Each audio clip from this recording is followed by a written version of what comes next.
आपको लाइए भाई, एजाज अहमद प्रवक्ता आरजेडी से, तेजस्वी को बेमुद्दा कर दिया गया, ये जेडीयू का कथन है, हमारा नहीं है एजाज साहब।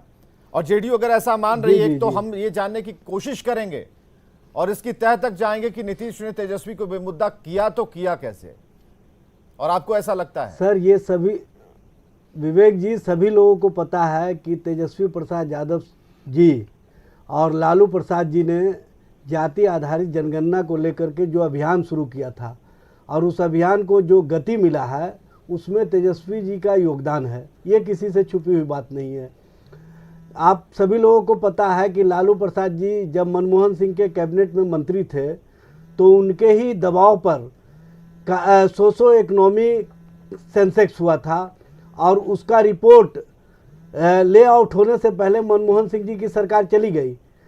वहाँ पर 2014 में केंद्र में नरेंद्र मोदी के नेतृत्व में सरकार आई और स्वयं उस समय के केंद्रीय मंत्री अरुण जेटली जी ने स्वीकार किया कि जो रिपोर्ट है वो रिपोर्ट हम प्रस्तुत नहीं कर पा रहे हैं क्योंकि डाटा करप्ट कर गया है। तो इससे ही स्पष्ट होता है कि कहीं ना कहीं भारतीय जनता पार्टी को और उनके सहयोगी दलों को इस बात का डर था कि लालू प्रसाद जी के द्वारा जो अभियान शुरू किया गया है और जो सोशो इकोनॉमी सेंसेक्स आया है उसके आधार पर उनकी राजनीति मजबूती प्रदान कर जाएगी और इससे देश के स्तर पर जो यूपीए का एक एरा है वो मजबूत हो जाएगा। तो इसीलिए इन लोगों ने एक चाल चलने का काम किया।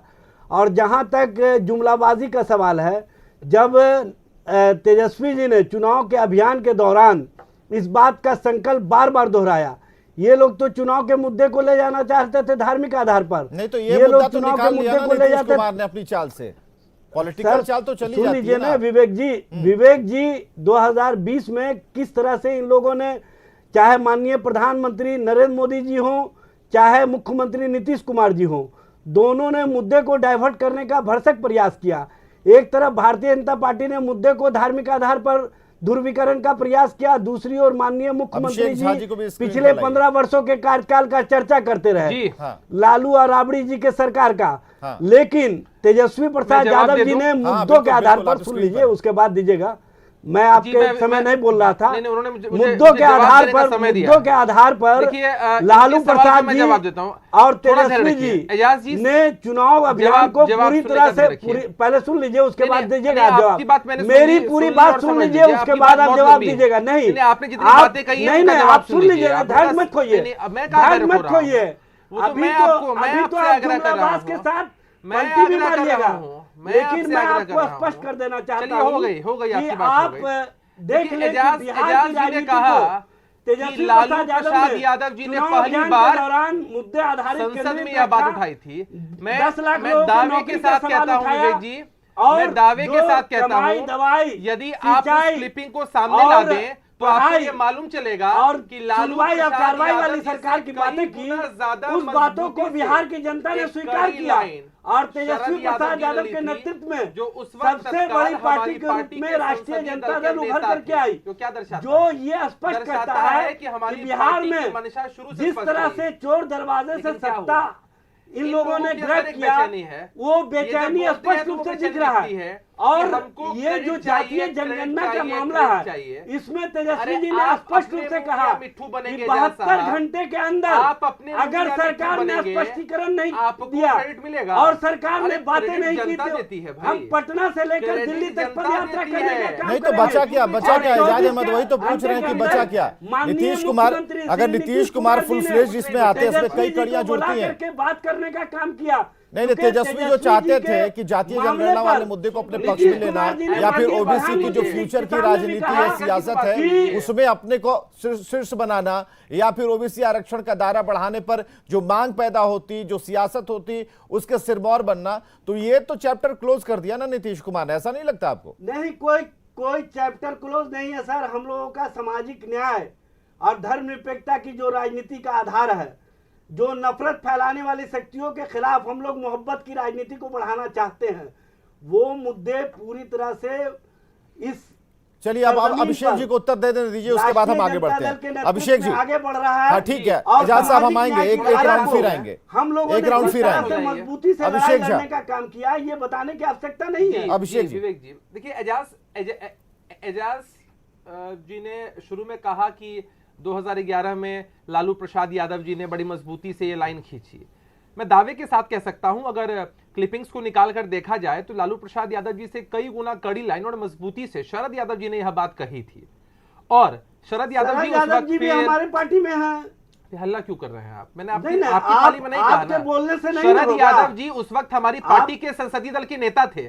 पार्टी बड़ी होती है एजाज जी, पार्टी बड़ी होती है, नेता बड़े नहीं होते हैं। वो पार्टी को रिप्रेजेंट करते थे, पार्टी की लाइन उन्होंने खींची। आपके नेता जो है उस टाइम राष्ट्रीय जनता दल नहीं, जनता दल में थे, पार्टी या यूपीए के सरकार तक रहे हैं। अरे यहाँ बात वो लालू जी के नेतृत्व में रहे हैं। 2011 की बात जो लालू जी के नेतृत्व में काम किया, लालू जी ने बताने दीजिए एजाज साहब,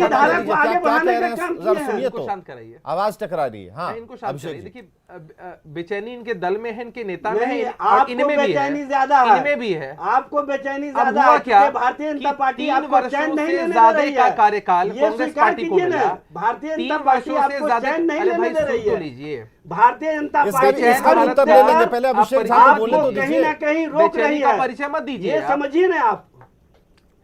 चलिए अपनी पाली में कह लिए विवेक, अच्छा लगेगा, जनता के सामने एक सकारात्मक संदेश जाएगा, सब लोग अपनी पाली में। ठीक है अभिषेक जी आप बोलिए। देखिए कांग्रेस पार्टी के पास एक पर्याप्त समय था, 3 वर्षों से ज्यादा का समय था। वो लोग चाहते तो इस जातीय जनगणना की रिपोर्ट को प्रकाशित कर सकते थे। देखिए क्या हुआ है, अतीत में हम उन गड़े मुर्दों को उखाड़ने में विश्वास नहीं रखते, हमारे नेता विश्वास नहीं रखते हैं, तभी हमने दोषारोपण की राजनीति नहीं की है। पार्टनर इतिहास को कुरेदने में विश्वास करते हैं। आप बेचैन होने लगे, आप उसी इतिहास वाले इनको के पानी साथ पिलवाइए, बने हुए हैं। इनको पानी पिलवाइए, आप पानी पीजिएगा, आवश्यकता आपको पड़ेगी, पानी पिलवाइए, आपको अंदर खाने से बेचैन किए हुए हैं। ये बेचारे अपने नेता की भांति बेचैन किए हुए हैं, अपने नेता की भांति बेचैन हो रहे हैं। बेचैन है जिस तरह से आपको बेचैन किए जनता इनको देखिए बड़े मुश्किल से आप लोग मिलते हैं। देखिए ये डिबेट हो रही है, बड़े मुश्किल से मिलते हैं। अब चंद्र प्रकाश जी भी कहीं जाने वाले थे, आप देखिए उनके गेटअप को देखिए, चंद्र प्रकाश जी को बिल्कुल तैयार थे, कहीं कार्यक्रम में जाने वाले थे, लेकिन उन्होंने वक्त निकाला है हमारे लिए इस डिबेट के लिए।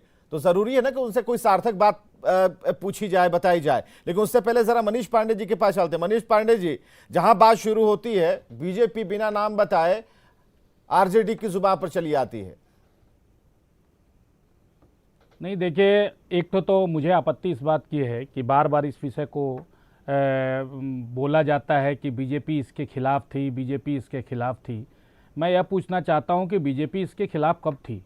ये लोग जो अपना आप ही बोल लीजिए, फैयाज भाई आप बोल लीजिए, मैं अपना पूरा समय इनको दे देता हूँ।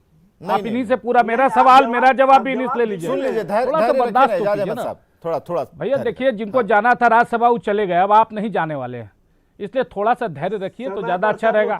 इसीलिए करें ना, अभी नजदीक में आपका चांस नहीं है, इसलिए थोड़ा सा पेशेंस रखिए तो ज्यादा मजा आएगा अपनी अपनी बातों को रखने में। देखिए क्या है कि ये जो मतलब कि प्रतिस्पर्धा जो करने की कोशिश की जा रही है, मैं हर जगह हर प्लेटफॉर्म पर देख रहा हूं कि ये लाए। भाई देखिए, जिस समय पहली बार विधानसभा में प्रस्ताव पारित करके भेजा गया था, उस समय तो तेजस्वी जी के दूध के दांत ठीक से टूटे थे।